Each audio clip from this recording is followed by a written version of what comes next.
Salam, selamat pagi sahabat-sahabatku kekasih Tuhan. Pagi yang indah yang Tuhan ciptakan buat kita, menandakan penyertaan Tuhan tetap ada sampai saat ini. Betapa indahnya hidup ini ketika kita bersyukur kepada Tuhan.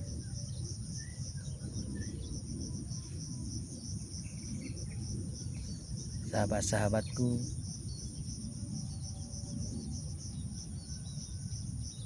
di dalam Alkitab ada seorang tokoh yang terlupakan dan terabaikan, yaitu Habel.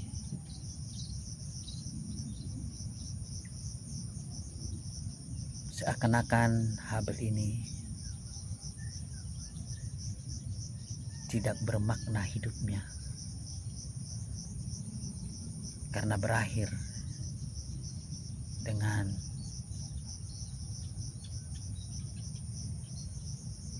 tragis.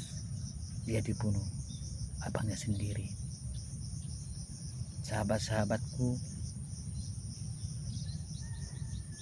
di dalam Ibrani 11, yang menjadi pahlawan iman yang pertama adalah Habel. Karena iman, Habel mempersembahkan yang terbaik kepada Tuhan. Hanya itu yang ditulis dalam kitab Ibrani. Dia tidak seperti Musa melakukan banyak mujizat. Musa bisa mengeringkan laut Teberau, melakukan 10 tulah. Habel tidak seperti Daud menumbangkan Goliat.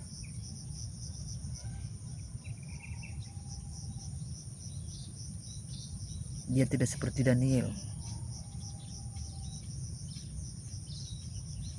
lepas tidak dimakan oleh singa. Seakan-akan Habel ini tidak dilindungi Tuhan. Seakan-akan Tuhan membiarkan Kain membunuh Habel. Tapi sahabat-sahabatku,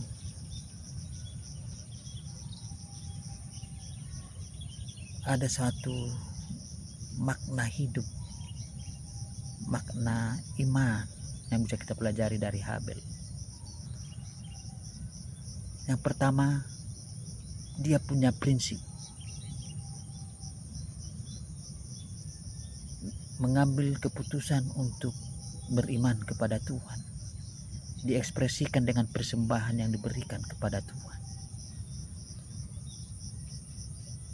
Kita tahu Adam dan Hawa tidak menjadi panutan bagi Habel, apalagi abangnya Kain.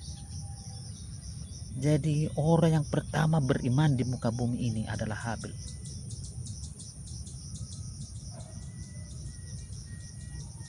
Nah, lihat, ini menjadi prinsip utama yang membuat dia menjadi pahlawan iman di dalam kitab Ibrani. Terkadang dalam hidup ini kita menyepelekan hal-hal kecil, padahal hal-hal kecil itu diperhatikan Tuhan.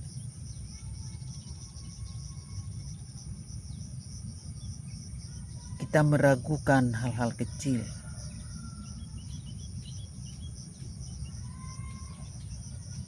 Di dalam bergereja pun kita lebih memilih gereja yang modern,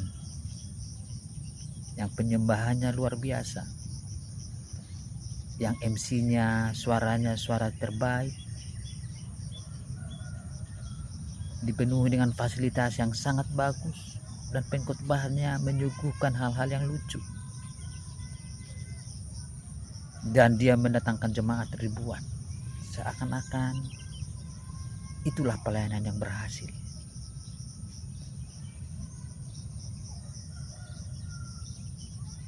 Kita terkadang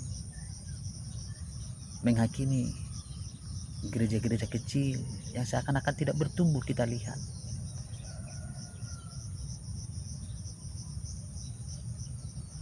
Sahabat-sahabatku, Yesus dalam pelayanannya menggembalakan 12 orang. Tapi lihat, ketika Yesus ditangkap, semua murid-murid tersebut melarikan diri.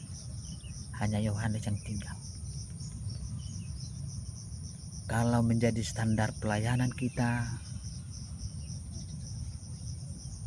adalah kesuksesan mengumpulkan jemaat yang banyak dan bangunan fasilitas yang luar biasa, berarti Yesus yang paling duluan gagal. Karena dia tidak mengumpulkan ribuan atau ratusan orang, tidak. Hanya 12 orang yang dikumpulkan, dibina selama 3,5 tahun. Habel, suatu inspirasi buat kita. Dia terlupakan, seakan-akan gagal dalam hidup ini. Ya, dari Habel itu Tuhan gantikan penerus iman Habel, yaitu Set dan Enos. Di dalam sejarah gereja atau di Tapanuli ada 2 orang, yaitu Munson dan Leman. Mereka terbunuh di Tapanuli.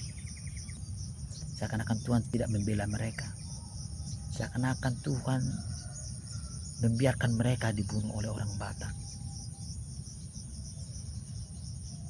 Di mata manusia, Munson dan Leman gagal.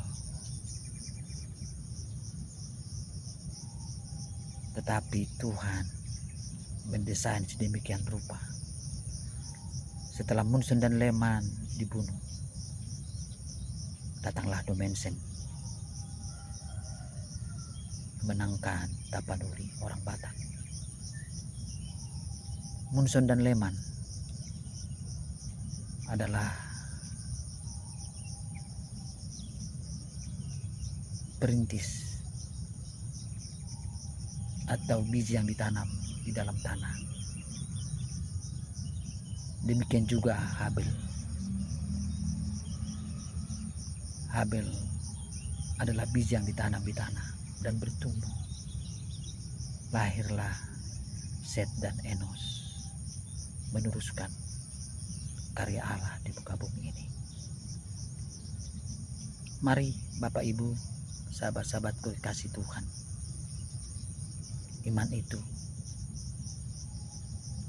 tidak perlu yang terlalu besar-besar. Belajar dari hal-hal kecil, di situ akan membentuk kita. Tuhan katakan, kalau ada iman kita sebesar biji sawi kecil, kita bisa memindahkan gunung. Mari kita belajar beriman hal-hal yang kecil. Selalu Tuhan memberkati kita, tetap semangat.